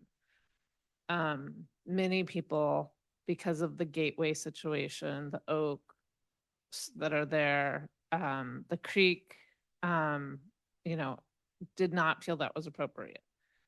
So they went and looked for other sites. And we now have these 3 sites, and this has been a long process. And I know it's in your backyard. And so it, you know, and are there going to be different development standards? Like that will be decided further along. At this point, it's just being voted on for the density. The FAR is different from a single family residential. But I think, you know, I hope, and we don't have a development proposal in yet because it hasn't been upzoned. But I did want to address that we hear you. So I do hear you, and just to recognize that it's been a long process, and I hope that we can continue to work with you and try to figure out steps next door and such or something to make it work for your family too. Because I do think that this is a good proposal, and I appreciate, the group, the ad hoc committee, housing number 2 or 3, I've lost track, that came up with these sites. So thank you. I was dubious initially and skeptical. But I really appreciate what you guys have done. I appreciate staff for getting it, to where we're at and getting it hopefully across the finish line, which I know you guys will do. I am optimistic about HCD being relieved to see what we've done. And I absolutely support this. So thank you to everyone for your hard work. Thank you, Helen. So I wanted to add my thanks. I set a deadline of sort of January 30th, since that's when we were due to do with the RFP for Dorothy Ford Park. So I really appreciate staff's hard work in meeting this timeline. It was an incredibly aggressive timeline. I also want to thank all the people that look for alternative sites. I think that was important. I think for this current moment, this is the right thing to do. With that said, I found this whole process very painful. And that takes nothing away from all the hard work that everybody's done. It's just, I think to Karen's point, the sort of cookie cutter response from HCD does not fit well here in Portola Valley. And I think we see it in, we're generating things as best we can, but they still feel awkward and sort of forced. I'm just saddened that there's not more flexibility in the system to do a better job. I think that we, as a town, really believe in housing, would love to see diversity, and it continues for me to feel like HCD hasn't really done a very good job of getting us to that point. But with that said, I still think that this is the best that we can do. So I'm in favor of it as well. So My question, Darcy, to you is, do we need a vote on this so that you can submit it? Is that the next step, or do you just need direction? We need a motion Okay. and then a great, vote on that motion. Great. Explicitly to authorize submittal. Okay, great. So I would entertain such a motion. I move to authorize the submittal. Second. All right, I have a motion. I have a second. All in favor, say aye. Aye. Aye. Aye. Any opposed? Abstentions? All right, with that, it passes unanimously. Again, thank you everyone for all your hard work.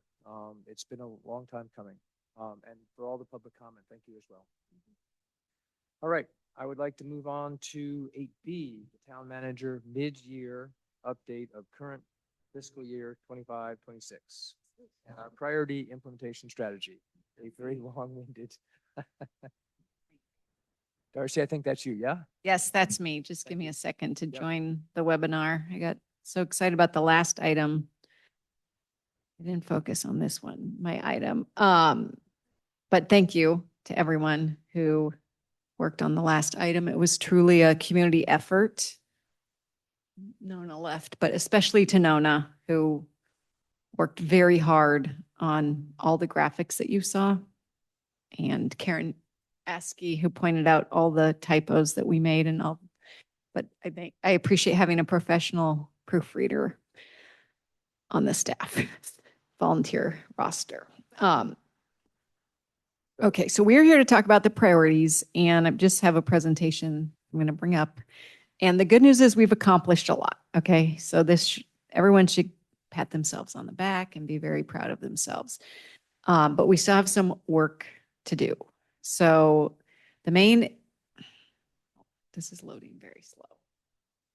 I can't get on to Zoom, so if you want me to just talk, I can talk through it. Does that work? Okay.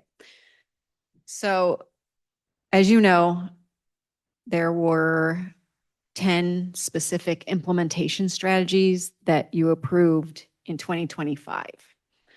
And we've been working on those. We've completed 6 items. Number 1, you balanced the town budget. So great work on that.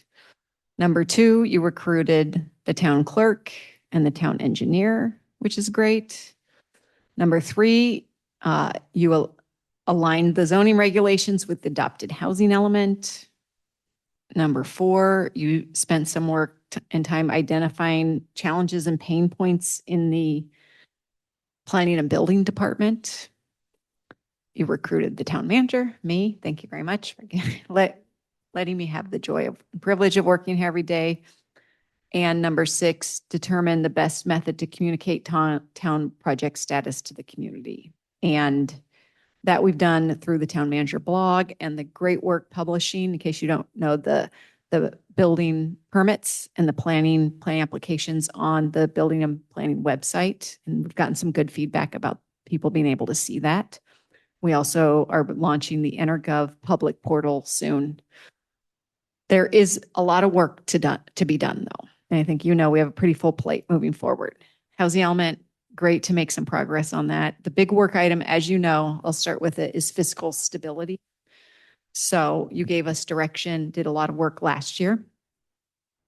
And we completed the community survey, which you saw in November. And we anticipate launching community engagement and community outreach this month and move through. And based on future direction, we could be looking at placing a ballot measure on the November 2026 ballot, and that is due in early August. So if that proceeds, you will have a very busy meeting agendas in May, June, and July. Safety element, that's a big priority for this town. It's been going on for years with the work of our great safety element town council subcommittee, Rebecca and Craig.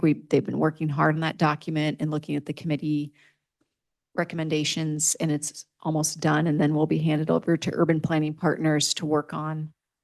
And the next big milestone is a joint town council planning commission study session to look at the draft safety element.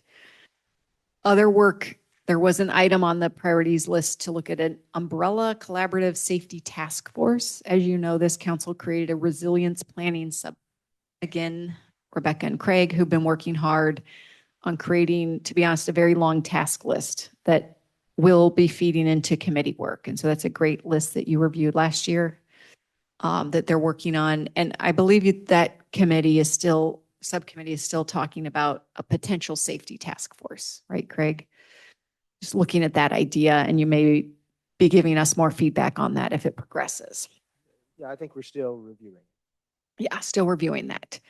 One of the areas that's keen on our work list with Sarah joining is working on the challenges in planning and building. And so you know a lot of this work, but now that Sarah's here, yeah, there she is in the back.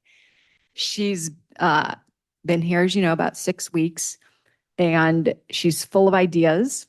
Some of them require budget. So I think, you know, in February 11th, the mid-year budget is coming forward to you. I think you do know, you may remember, we saved some money on the sheriff's contract. You might recall we had a windfall of about $170,000. We have not spent that officially. And so we are looking at coming to you request for some of the needs there. And some of these are not new to you, right? Software implementation, recruitments to fill the vacancies, updating our website, looking at other things to improve cost recovery through accounting procedures. We hope to finalize the master fee schedule. That's anticipated to come to you in March or April, and that's very important. And then Sarah's working with the team that we have now to document SOPs and revamp processes as needed. And she's here to speak if you want to talk about any of that.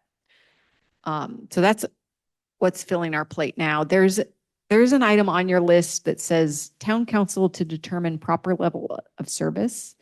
I think you've done that to some extent through the budget and through staffing priorities, but I think, you know, right now we're not changing levels of service because of the current town revenue levels. We will be discussing with you revenue projections as part of the annual budget process, which will occur in the spring. But I think you know that right now there's no dramatic increase in revenue. It's basically status quo. And we also are looking at expenditures like the sheriff's contract. The new sheriff, Ken Binder, is coming to town tomorrow to meet with me, which is exciting. That he also wants to have like a meet and greet with the community in February, along with Supervisor Mueller. So those conversations are ongoing. And the last thing I'll add is that this is good timing because we're gearing up to have your next priority setting session. So we haven't nailed that down that date, but we're probably looking at March. And again, that would lead into the budget session. But I hope to give you this update so you know what we're working on. I think it aligns with your interests.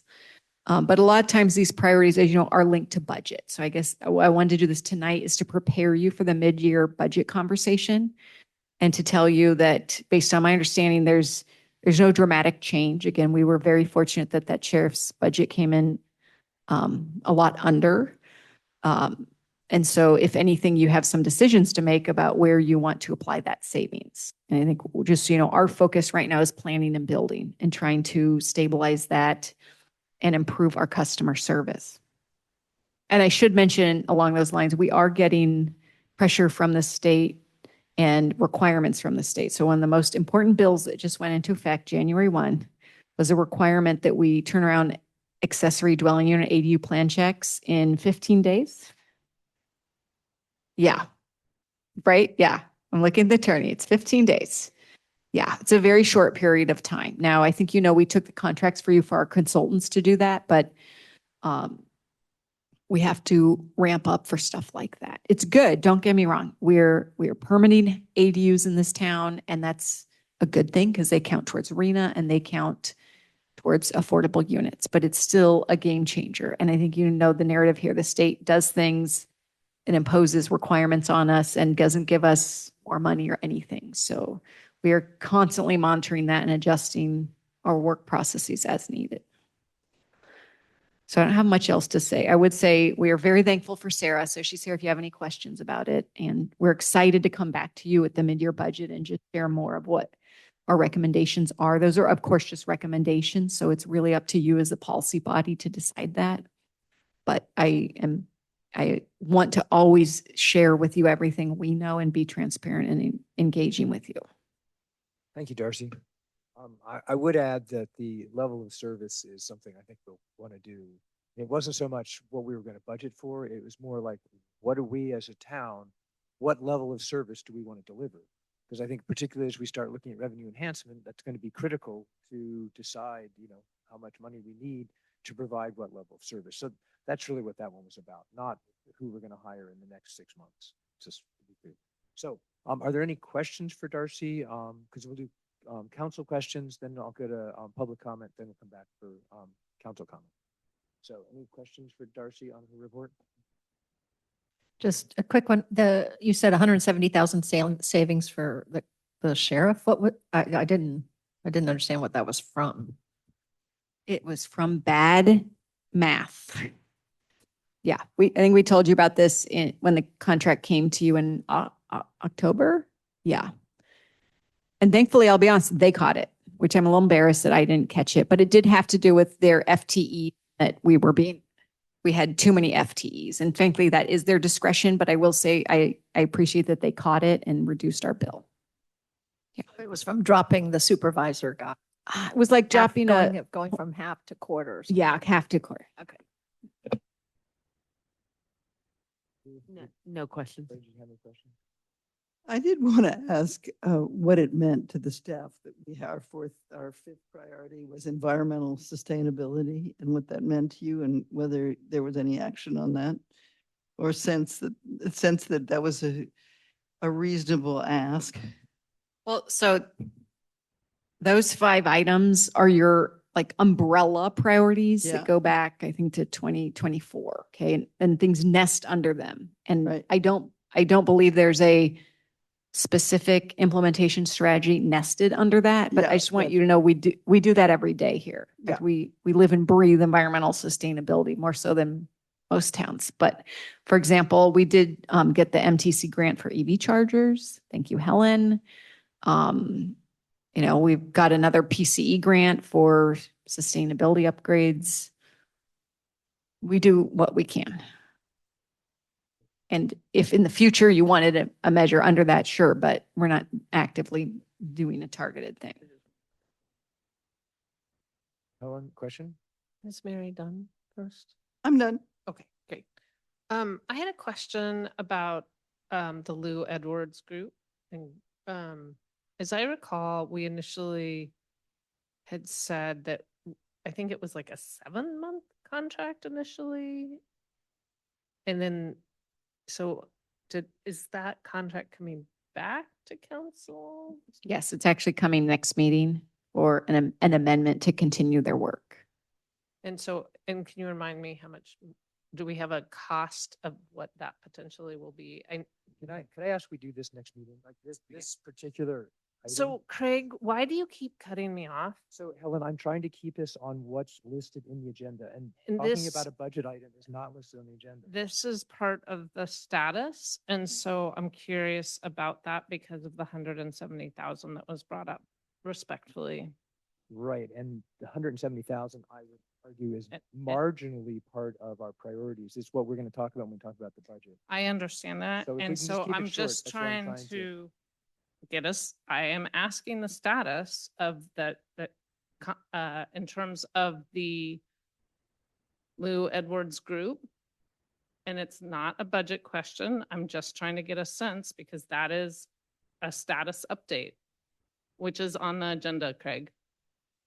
Okay, go ahead. Why don't you ask your question? I disagree with your analysis, but I'm happy to have you ask the question. Thank you.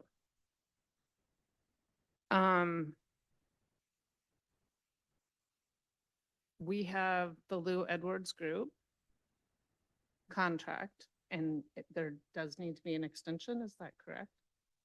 An extension and authorize the dollar amount because it was originally authorized by Mark Linder for about $45,000. And we'll be going over that in February. Okay. We'll be returning for you for an amendment next Okay. meeting. Great.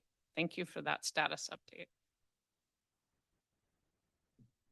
You Those have are a my question? questions. Thank you.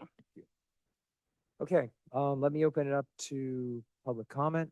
Are there anybody in the schoolhouse that would like to comment on 8B? Okay, I see no one in the schoolhouse. And I see no one online. So let me close public comment, bring it back to the council. Any comments on 8B? Rebecca? Well, I'm thrilled that we have a new permanent town manager, a permanent building and planning director, currently a permanent town clerk, and a permanent town engineer. So I'm thrilled that we made so much progress last year and that we stabilized our budget, albeit with with a lot of belt tightening that is causing everybody to have to work very, very hard. So I think we've made tremendous progress. And this year is going to be also a lot of work with figuring out stabilizing our budget. But I appreciate all of the hard work of our staff. So that's it. Judith? Yeah, the same. It's been a year of a lot of change, and I do want to commend the staff for dealing with a lot of change in a relatively short period of time and still getting things moved forward. So great appreciation. We know it's hard. I look forward to the next steps that Darcy outlined. So thanks in advance. I look forward to future discussions on those items that we haven't done yet and then the new priorities. So thank you. Mary? Well, we have some enormous challenges ahead of us, and we recognize what they are and clarified them, and it makes such a difference. It's the difference between feeling like you can make and create opportunities for success, and that's a real different feeling in town. I just want to congratulate everybody for their tremendous efforts at making a real difference in the attitude and sense of hope in the town. Thank you. Ellen? Echoing what my colleagues have said, but I also want to point out that, staff joining a town that's fiscally iffy takes a leap of faith. Right? This is your livelihood. So I appreciate that you guys are here and took that leap of faith. Thank you. Thank you. So I would just echo my fellow council members' comments. I'm so pleased that we're starting to fill out our senior staff and the rest of our staff. And we really are starting to make forward progress. I mean, for a while, it seemed like we were sort of in idle because we just didn't have enough people to do anything. And we're starting to move ahead. We're moving ahead on the housing element, the safety element. We'll move forward on the, revenue enhancement. So I'm, very bullish on this sort of next year for Portola Valley. So again, thank you to basically all the staff, the council, and to the public for supporting us through this. Okay, with that, I'm going to close 8B and move on to subcommittee liaison and regional agency reports. We've got the written ones here. Are there any oral reports that anyone needs to make in addition to what's here? So Rebecca? I just wanted to re-say what's in my Conservation Committee memo. It's just, I want to thank our volunteers, not just for conservation, for all of our committees, about the hard work they put in. And the council's very appreciative of your lending your expertise to us. It really helps us save money as well on our budget. But I really appreciate all the hard work and the involvement of so many people in our community. Thanks. Anything from you? No. Mary?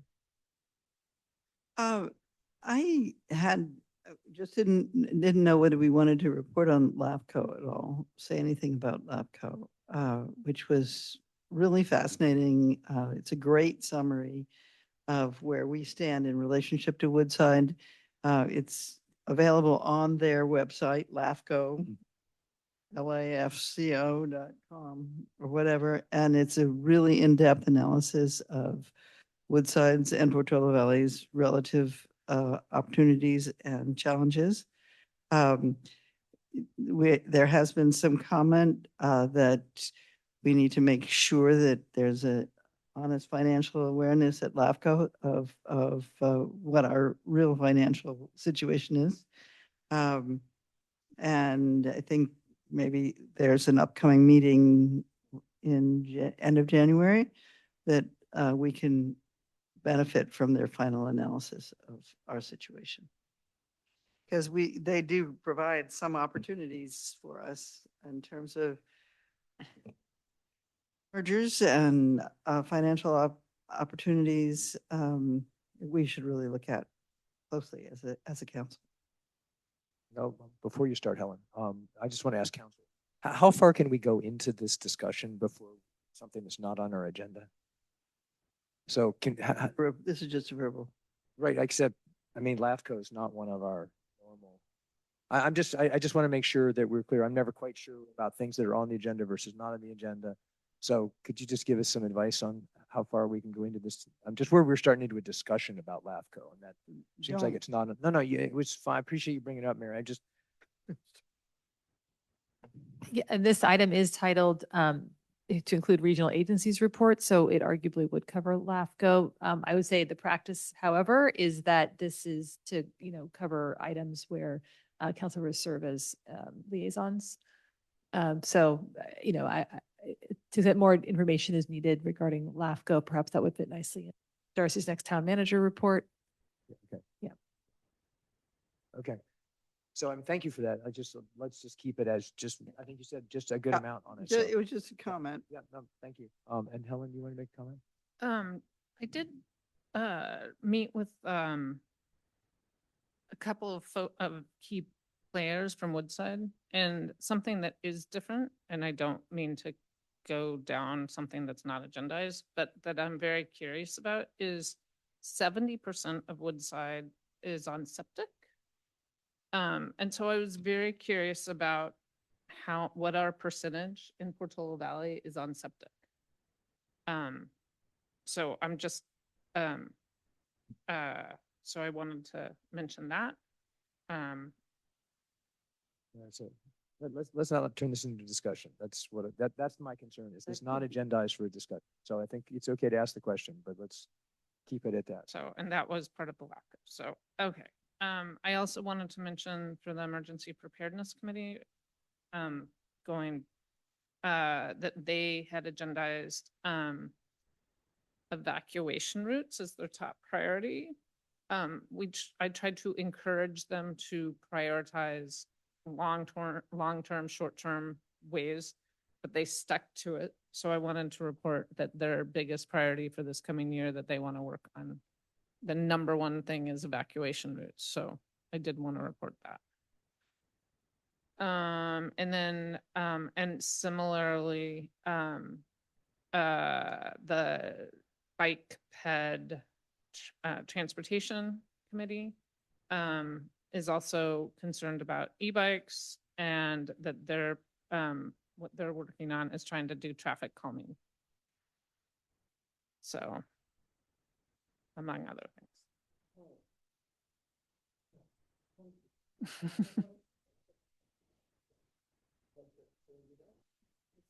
Yeah, it's here. And just to what? Yeah, go ahead. They just met again, so this is a new one besides the one I have submitted it for the next meeting.